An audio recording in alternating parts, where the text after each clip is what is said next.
first right angle between 2 and 3, and the second right angle between 2 and 3. Unahin natin to. From the question itself, between 2 and 3, alam na natin yung location ng our hand. Para masabi na sila ay right angle sa isa't isa, dapat yung interval nila ay 15 minutes. Ang gagawin natin, magbibilang tayo ng 15 minutes. 5, 10, 15. This is the our hand and this is the minute hand. Ibig sabihin po, ang angle po nila ay 90 degree. So, pagka ganyan po, para makuha natin yung X, yung number of minutes, magsisimula po tayo rito sa reference point. This is the reference point from 0 to 12. Hanggang dito. Yan po yung X.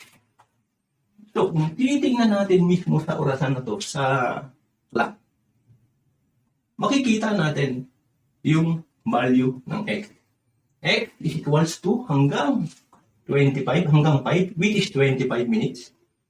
25 plus yung distance dito, X over 12.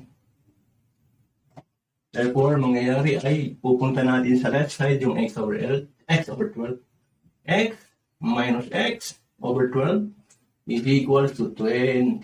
Therefore, mangyayari ay magiging 11x over 12 is equals to 25.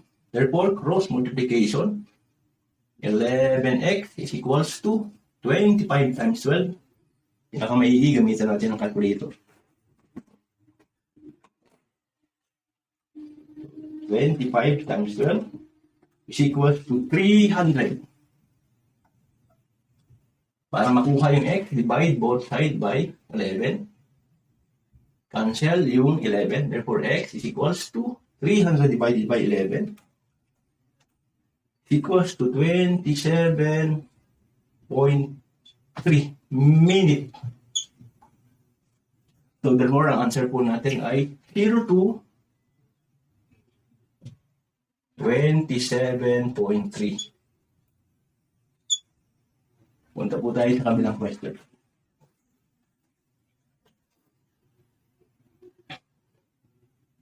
Kung kanina po, binilang natin clockwise yung 15 minutes para masabi na yung minute hand at saka our hand na right angle sila sa isa't isa. Ngayon kung magbibilang tayo nung 15 minutes counterclockwise. 5, 10, 15. In that time po, pagka ganito, yung minute hand at saka right hand are in 90 degree angle.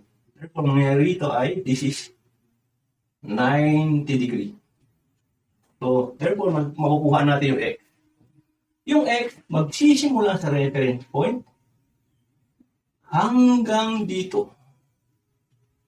Ito po yung value ng X.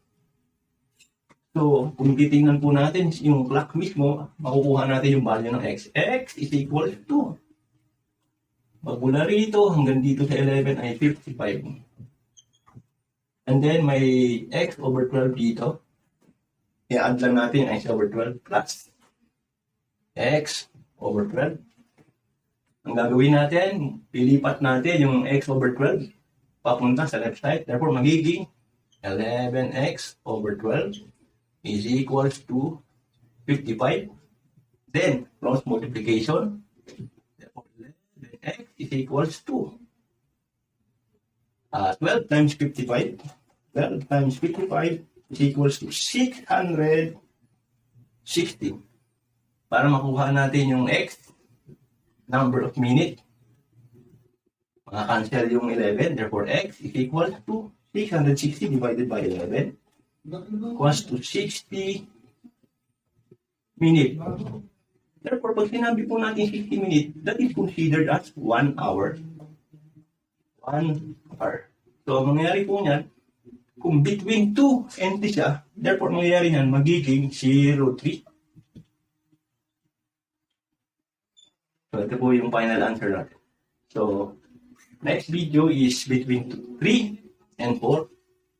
And second right angle between 3 and 4. Thank you po. Hanggang dito lang po tayo.